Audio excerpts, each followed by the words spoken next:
ونستغفره ونؤمن به ونتوكل عليه ونعوذ بالله من شرور أنفسنا ومن سيئات أعمالنا من يهده الله فلا مضل له ومن يضلله فلا هادي له ونشهد أن لا إله إلا الله ونشهد أن محمدا عبده ورسوله أما بعد فأعوذ بالله من الشيطان الرجيم بسم الله الرحمن الرحيم لقد كان لكم في رسول الله أسوة حسنة لمن كان يرجو الله واليوم الآخر وذكر الله كثيرا قال النبي صلى الله عليه وسلم إذا نكح العبد استكمل نصف الإيمان وقال النبي صلى الله عليه وسلم من أحيا سنتي عند فساد أمتي فله أجر 100 शहीद। सब दोस्त अहबाब दिल जी मोहब्बत से दुरूद शरीफ पढ़ो। अल्लाहुम्मा सल्लि अला सय्यिदिना मुहम्मदिन नबील उम्मी व आलिहि व बारिक व सल्लिम अदद कुल्लि मालूम लक दाइमन अबदा। वाजिबुल एहतराम मुअज़्ज़िज़ मुसलमान भाइरो, अज तव्हां असां मुसलमान हाजी गुल हसन साहब जे साहिबजादे फर्जंदे अर्जमंद सज्जाद अहमद साहब जे निकाह जे मौके ते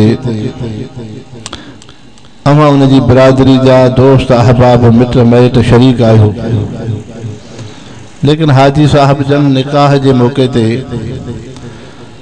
उलमा इकराम जो इंतखाब फरमायो, कुरान पाक जे जलसे जो इंतखाब फरमायो, इन नेक अमल ते उनखे अमां पूरी बिरादरी के ऐं कच्चे जे रहंदड़ इंसाननि खे मुबारकूं हुजनि। जंहिं दौर में इंसान पंहिंजे निकाह जूं ख़ुशियूं वरन वरन शादी हालनि में करनि ऐं जंहिं निकाह जी ख़ुशीअ में शराब ऐं बेहयाई हुजे ऐं जंहिं निकाह जी ख़ुशीअ में बेपर्दगी हुजे ऐं जंहिं निकाह जी इबादत में खिलाफ़ात हुजनि, अहिड़े दौर में पंहिंजे निकाह खे क़ुरान पाक जे जलसे सां उलमा इकराम जे इंतिखाब सां दीनदारनि जे इंतिखाब सां रखणु इहा ईमान जी अलामत आहे। शन रब करीम हर मुसलमान के अहिड़ियूं ख़ुशियूं तव्हां असांखे दीनी ऐं शरई बनाइण जी तौफ़ीक़ अता फ़रमाए ऐं अल्लाह से उम्मत मुस्लिम के खिलाफ़ात खां बचाए। गुज़िरियल ॾींहुं ख़ैरपुर में मां हुयुमि, उते हिकिड़ो ख़ैरात जो जलसो हो। उते दोस्तनि ॿुधायो त इन जे जंहिं ॻोठड़े में तव्हां ख़ैरात में आया हो, इन ॻोठड़े में राति शादी हुई। नौजवान आहिनि, शराब भी पीतऊं, पोइ उन्हनि खे हथियार भी साण हा, पिस्टल भी। पोइ मूंखे ॿुधायूं त साईं हाणे उहो नौजवान हिकिड़ो राति जो उनखे पिस्टल जी गोली लगी आहे, शराब में निकाह जी ख़ुशीअ में गोली हलायूं, नतीजो इहो थियो त उहा ख़ुशी ग़म में तब्दील थी। मुसलमान भाइरो, हिकिड़ी तव्हांजी ख़िदमत में मां अर्ज़ु कंदुसि। अल्लाह से इंसान खे रुपए पैसे दुनिया सां नवाज़ियो आहे, बराबरि इहे रब जूं नेमतूं आहिनि। लेकिन इंसान कॾहिं भी दुनिया रुपए पैसे के ॾिसी करे गफ़लत में न वञे, तकब्बुर गुरूर में न वञे। अल्लाह ऐं रसूल जी नाफरमानी न करे जेतिरो तव्हां असां मुसलमान पंहिंजी खुशियुनि खे महबूब मुस्तफ़ा जे सुन्नत ऐं सीरत ते बणाईंदासीं एतिरी अल्लाह जी रहमत वधीक हूंदी जेतिरो असां मुसलमान पंहिंजे खुशियुनि खे महबूब मुस्तफ़ा जी सुन्नत खां ॿाहिरि कढंदासीं एतिरियूं ॾुखायूं तकलीफ़ूं वधीक थींदियूं। तंहिंजे करे ज़रूरत इन शइ जी आहे त तव्हां असां मुसलमान पंहिंजी ख़ुशीअ खे ग़म खे पंहिंजे माहौल खे शरई ऐं दीनी बणायूं। तंहिंजे करे अॼु मां अव्हां जी ख़िदमत में निकाह जे मुतालिक़ चंद शयूं अर्ज़ु कंदुसि। अव्हां निमाज़ क़ुरान ज़िक्र जूं रोज़े जूं घणी फज़ीलतूं ॿुधियूं आहिनि, पर दीन इस्लाम में जेको निकाह आहे उन में हिकमतूं फ़ाइदा कहिड़ा आहिनि ऐं शरई लिहाज़ सां इन में तव्हां असांजूं ज़रूरतूं कहिड़ियूं आहिनि। मुसलमान भाइरो, अल्लाह साईं इंसान ज़ात में मर्द भी पैदा कयो, औरत भी पैदा कई। जिए दुनिया की जिंदगी में मर्दन की जरूरत है, जमीन मर्द आबाद कंदो, नौकरी मर्द कंदो, बिया कमकार बहरिया मर्द कंदो, घर में आमदनी मेहनत मजदूरी माल ढोर मर्द चारींदो। इं इंसानो दुनिया की जिंदगी में इंसान ज़ात में औरत की भी जरूरत हुई। तंहिंजे करे मर्द जेकॾहिं हुजनि हा सिर्फ़ ऐं औरतूं न हुजनि हा भी जिंदगी अधूरी हुई। जेकॾहिं छड़ो औरतूं हुजनि ऐं मर्द न हुजनि तॾहिं भी जिंदगी अधूरी आहे। तंहिंजे करे अल्लाह से इंसान ज़ात में मर्दन खे भी पैदा फरमायो, औरतुनि खे भी पैदा फरमायो, ताकि हिकड़ी निकाह की इबादत उम्मत के अंदर रहे। तव्हां असांजा मुर्शिद मुरब्बी हज़रत शाह हमादुल्लाह हाले जी भी नव्वर अल्लाह मरकदहु जन फरमायो आहे। उन जी मलफूजात में आए त जर्मन में जंग लगी, तो उन्हनि जंग में मर्द फौत थिया। हाँ जर्मन की हुकूमत उतों जा इंसान गैर मुस्लिम इहो परेशान थिया त असां वटि मर्द त हाँ थोड़ा हैं, औरतूं घणियूं हैं, असांजो मुल्क कीअं हलंदो। हज़रत साईं हमादुल्लाह हाले जी भी नव्वर अल्लाह मरकदहु जन फरमायो त पुट रब के दुनिया आबाद करनी आहे। इहो मामलो सॼो रब जे हवाले आहे। हाणे उन जंग खां बाद जंहिं बि औरत खे ॿारड़ो थियो, पेट थियो, हर औरत के पुट ही पुट जमियो, कंहिं भी औरत के धीअ न जमी। अल्लाह जो कुदरती निज़ाम आहे। तंहिंजे करे इंसानो रब के पंहिंजी दुनिया आबाद करणी आहे। जिए तव्हां असां इंसान साइकिल ते हलंदा हूं, मोटरसाइकिल ते हलंदा हो त मोटरसाइकिल में ॿ फीथा ज़रूरी आहिनि, साइकिल में ॿ फीथा ज़रूरी आहिनि। हिकिड़ो फीथो हूंदो त ऐब थी पियो। तव्हां असां इंसान घुमूं फिरूं था, ॿ पेर ज़रूरी आहिनि। हिकिड़ो पेर हुजे, ॿियो पेर न हुयो त ऐब थी पवंदो, नुक्स थी पवंदो। ईअं दुनिया जी ज़िंदगी जे अंदरि इंसान जो मर्द जो हुजण भी ज़रूरी हो, ईअं दुनिया जी ज़िंदगी में औरत जो हुजण भी ज़रूरी हो। हाणे अल्लाह रब्बुल इज़्ज़त के दुनिया आबाद करणी। तंहिंजे करे रब साईं हज़रत आदम अलैहिस्सलाम खां वठी ख़ातमुन नबिय्यीन हज़रत मुहम्मद करीम सल्लल्लाहु अलैहि वसल्लम जी शरीयत ताईं अल्लाह से निकाह की इबादत रखी। पर मुसलमानों ही उहा इबादत आहे, सिर्फ दुनिया ते नाहे। रब साईं इन निकाह की इबादत के जन्नत में भी रखियो आहे, जेका हमेशा की जिंदगी आहे। जन्नत में नमाज की इबादत ना है, कुरान की इबादत ना है, जिक्र की इबादत ना है, ही जुदारी शया। तो जन्नती इंसान रब जी मोहब्बत में जिक्र कंदा, रब जी मोहब्बत में कुरान पढ़दा। ओ जी उन ये हाफिज कुरान के मुतालिक इंदो आ, जह मुसलमान के जेतरो कुरान शरीफ इंदो रब जी तरफा हुक्म थिंदो त तू कुरान शरीफ पढ़ ऐं वर तक तू चढ़दो वञ। लेकिन निकाह की इबादत के रब साईं जी दुनिया में रखियो आहे, ईअं जन्नत में भी रखियो आहे। हाणे इन निकाह में हिकमतूं दीन इस्लाम जा जेके अहकाम हैं, किन हिकमतुन के तव्हां असांजो अकुल दिमाग समझी सके थो, कंहिं हिकमत के इंसान जो अकुल नथो समझी सके। मसलन अल्लाह रब्बुल इज़्ज़त दुनिया में इंसानन की जेका जिंदगी बनाई,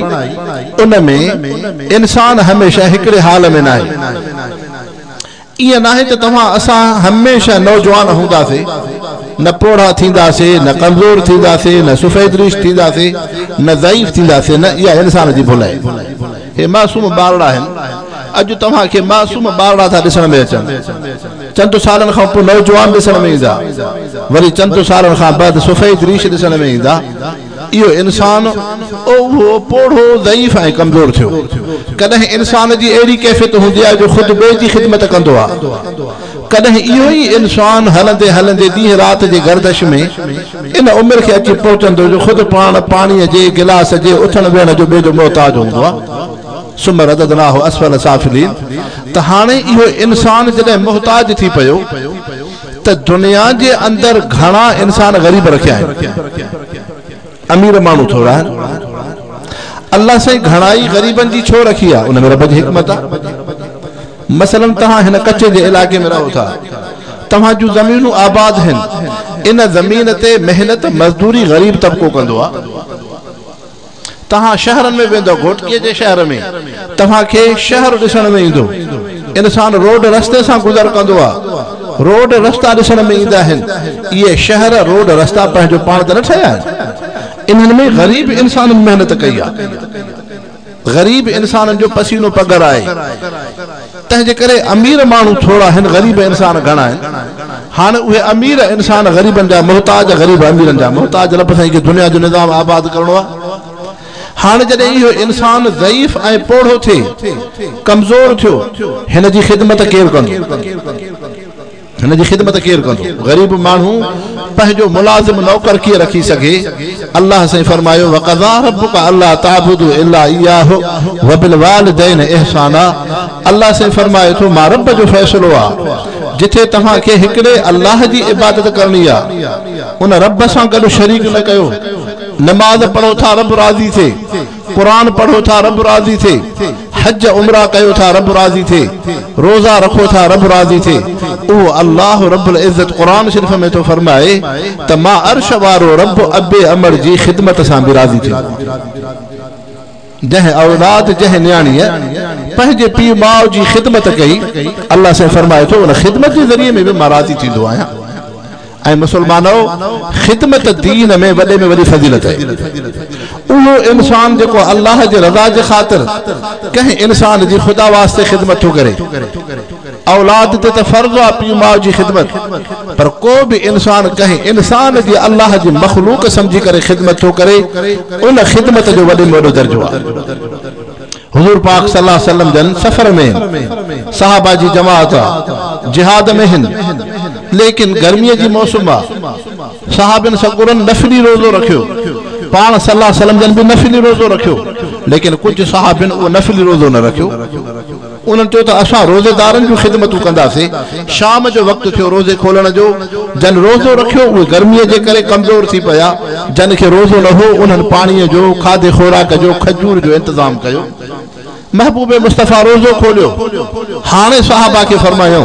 अॼु मुंहिंजी जमात में ॿिनि क़िस्मनि जा सहाबी आहिनि हिकिड़ा उहे सहाबी आहिनि जंहिं नफ़ली रोज़ो रखी रब खे राज़ी कयो आहे ॿिया उहे सहाबी आहिनि जन नफ़ली रोज़ो त न रखियो पर उन्हनि रोज़ेदारनि जी ख़िदमतूं कयूं आहिनि महबूब मुस्तफ़ा फरमायो अॼु ख़िदमत जे करे उन्हनि ख़ादिम सहाबिन खे ॿीणो सवाब मिलंदो शाने मुस्तफा शाने अहले बैत नारे तकबीर तो मुसलमान भाइयों खिदमत वडी शय आहे पैगंबर करीम सल्लल्लाहु अलैहि वसल्लम फरमायो अन्नास अयालुल्लाह फअहब्ब अन्नास इलल्लाह मन अहसन इला अयाले रब के वो बानो प्यारो आहे जो इंसान सां सोणो आहे इंसान सां सोणो आहे अल्लाह जी मखलूक ते रहम करे पैगंबर करीम सल्लल्लाहु अलैहि वसल्लम साहबा के फरमायो बनी इस्राइल कौम में हिकड़ी औरत है गुनहगार आहे बदकार आहे रस्ते सां वञे थी लेकिन हिकड़े कुत्ती जे बच्चे गुलर ते हिन खे नज़र पई जेको बुख पियो मरे उन पियो मरे हिन औरत खे हाणे उन जी ॾिठे उन हालत ॾिसी हिन खे रहम आयो गुनहगार औरत खे हाणे हिन छा कयो मथे तां रो पोती लातई खूह जे अंदर हेठि निबड़ी उन रए खे हेठि उछलायई पोइ उन जी कुंड का पाणीअ सां आली थी हाणे उन खे निपूड़े करे उन जे गुलर जो वात पटे करे उन जे वात में पाणीअ जा टेपा टेपा विझे थी इन गुनाहगार औरत जो यो अमल मखलूक ते अल्लाह जी ते एडो रब के पसंद आयो जो रब साईं फैसलो फरमायो बराबर गुनाहगार औरत है पर मां रब जी मखलूक ते रहम थी करे मां रब इन जला जन्नत जो फैसलो कयो कत भी कंब भी अगे तोरी दरती तिखा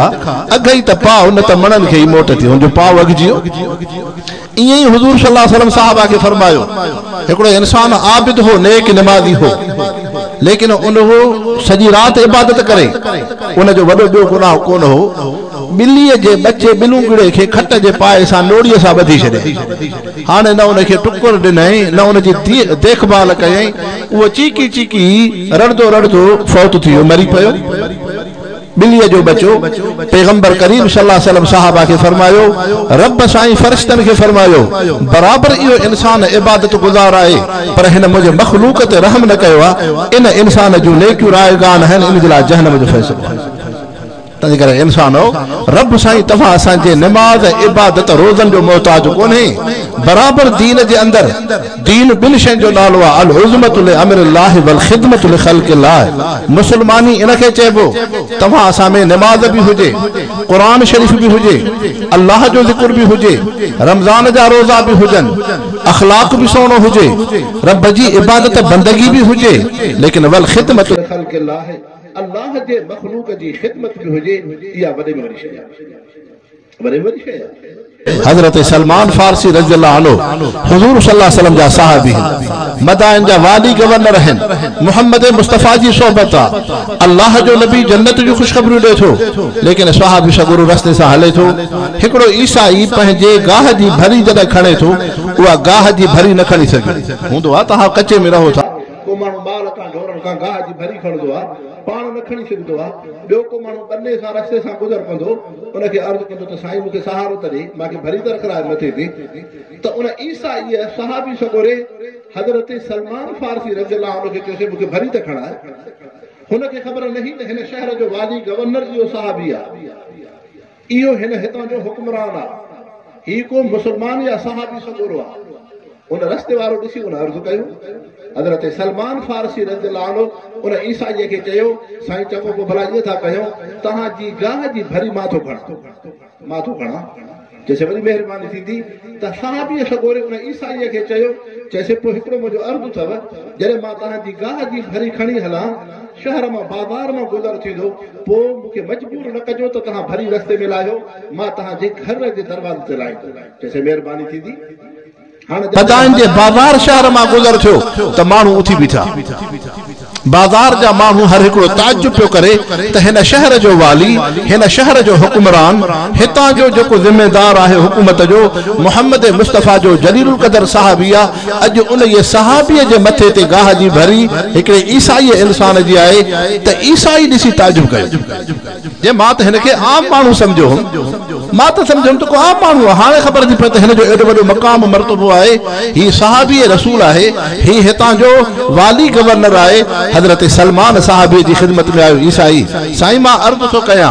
मूंखे माफ़ी मिले मां ग़लतीअ में तव्हां खां गाह जी भरी खणाई आहे मूंखे कहिड़ो हक़ आहे हजरत सलमान फारसी महबूब मुस्तफ़ा जे साहबीअ फरमायो जॾहिं तुंहिंजे गाह जी भरी खई हम तोसां मुंहिंजो शर्त हो मूंखे रस्ते में मजबूर न कजांइ तुंहिंजे घर जे दरवाज़े ते रखंदुमि जॾहिं मोहम्मद मुस्तफ़ा जे साहबी हजरत सलमान रज़ी अल्लाह अन्हु उन ईसाई जे गाह जी भरी उन जे घर जे दरवाज़े ते रखी त ईसाई खिदमत में आयो माफ़ी पियो वठे हजरत सलमान फारसी महबूब मुस्तफ़ा जो सहाबी फरमान लॻो माफ़ीअ जी ज़रूरत कोन्हे जंहिं मोहम्मद मुस्तफ़ा जी खिदमत में सलमान फारस ईरान खां आयो ऐं ईमान कलमो नसीब थियो उन मोहम्मद मुस्तफ़ा जीअं असांखे निमाज़ जो हुकुम कयो क़ुरान सां जोड़ियो अल्लाह जे ज़िक्र नेक अमलनि जी तालीम ॾिनी उन अल्लाह जे रसूल इहा बि तालीम ॾिनी बिला तफ़रीक इंसानियत जी खिदमत करे अर्श वारे रब खे राज़ी कयो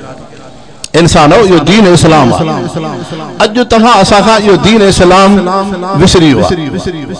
बस असां कुरान पाक जो जलसो थियो दीनदार हूं नेक नमाज़ी थियूं को मस्जिद जो इमाम आहे को कंहिं दीन जे शोबे में आहे चवे थो त मां जहिड़ो त कोई दीनदार ई कोन्हे ख़ासि तरह सां तव्हां कच्चे जा इंसान तव्हांखे त रब साईं घणनि गंदगियुनि खां दूर रखियो आहे शहरन में गंदगी हूंदियूं आहिनि ज़िना शहरन में थींदी नौजवान औरतूं उते ईंदियूं लटो कपिड़ो वठण ऐं राग मौसूकी बाज़ार में हूंदो आहे सूद ऐं व्याज बाज़ार में हूंदो आहे कूड़ उन बाज़ार में हूंदो आहे शहरन में गुनाह आहिनि पैगंबर करीम सल्लल्लाहु अलैहि वसल्लम फरमायो जहिं मुंहिंजी उम्मत में फितना हुजनि दीन ते हलण ॾुखियो थिए त पोइ तव्हां कंहिं बयाबान में वञी रहो कच्चे में त न इहा ज़िना आहे न इहो शराब आहे न इहो राग मौसूकी आहे न उते सूद ऐं हराम शराब आहे हिन कच्चे जे इलाइक़े खे त रब घणनि गंदगियुनि खां बचायो आहे पर जेकॾहिं तव्हां इंसाननि में सिर्फ़ मोहबत हुजनि पाड़े सां सोणा हलो इंसानियत जो क़दुरु कयो थोरे घणे ते पाण में झेड़ो झटो न कयो तव्हां में नमाज़ क़ुरान हुजे अवां जन्नती इंसान अवां जन्नती इंसान हो त तंहिंजे करे गुनाह शहरनि में थींदा आहिनि ॻोठनि में ऐं उन्हनि जेको आहे त अहिड़े बयाबान में गुनाह जो मुटु घटि हूंदो आहे तंहिंजे करे अल्लाह करीम तव्हां असांखे महबूब मुस्तफ़ा जे उसवा हसन ते हलाए हज़रत शाह इस्माइल शहीद रहमतुल्लाह अलैह हिंदुस्तान जा वॾा बुज़ुर्ग पंहिंजे सिंध जे दरवेश हज़रत साईं रोज़े धणी रहमतुल्लाह अलैह पीर ॻोठ शरीफ़ वारनि जी ख़िदमत में अचनि था जॾहिं सिखनि जे ख़िलाफ़ जिहाद थो थिए हज़रत शाह इस्माइल शहीद उहो आलिम दीन आहे हिनजी तारीख़ त पढ़ो लेकिन उन्हनि जो जेको मुर्शिद हो मुरबी जंहिं वटां ज़िक्र अज़कार वठंदो हो उन मुर्शिद खे जॾहिं ज़िक्र अज़कार पूरा थिया त मुर्शिद चयुसि त हाणे तूं वञी अल्लाह जी मख़लूक जी ख़िदमत कर हाणे तूं अल्लाह जी मख़लूक जी ख़िदमत कर को इंसान ॾिसे मुसलमान आहे गैर मुस्लिम आहे को जानवर को पखी उन जी ख़िदमत कर हज़रत शाह इस्माइल शहीद रहमतुल्लाह अलैह दिल्लीअ जे शहर खां हलिया जंग जे तरफ़ जंग में विया ॾिठो त हिकिड़ो को कुतो आहे नंढड़ा गुलर पिया आहिनि हाणे हिन अल्लाह वारे बुज़ुर्ग नेक साले आलिम दीन ॾिठो न उते को हॾो आहे न पाणी आहे न को टुकुर आहे हिन सम्झो त पक हिन खे बुख जी बेहोशी आहे हाणे उहो शाह इस्माइल शहीद रहमतुल्लाह अलैह आलिम दीन दिल्लीअ जी बाज़ार में होटल ते आयो हाणे होटल वारे खे पंहिंजो चोलो लाहे ॾिनई ॾिसो सम्झो मुसलमानो उहो आलिम दीन एॾो वॾो दरवेश नेक साले बानो पंहिंजो चोलो लाहे होटल वारे खे ॾिनई चई हे चोलो अथव हिन जे बदिले में मूंखे हिकिड़ो नान मानी जो बिजो मूंखे मुर्गी जी भाॼी बिजो त होटल वारे घटि वधि लफ़्ज़ ॻाल्हाया त तूं अजीब फ़कीर आहीं तुंहिंजो चोलो मां पाईंदुमि या मूं चाहे मुलाज़िम नौकर पाईंदा तोखे ख़ैर वठणो आहे त इहा ख़ैर घुर न अल्लाह जे नाले ते ख़ैर ॾे तूं अजीब फ़कीर आहीं जो पंहिंजो चोलो लाहे कमीस लाहे मूंखे थो ॾे तुंहिंजो चोलो मां पाईंदुमि त हुनखे जेके लफ़्ज़ चवणा हुआ उन लफ़्ज़ चया लेकिन हिन आलिम दीन नेक साले बाने ख़ामोशी कई सफ़र कयो को लफ़्ज़ न चई उनजो जवाब न ॾिनई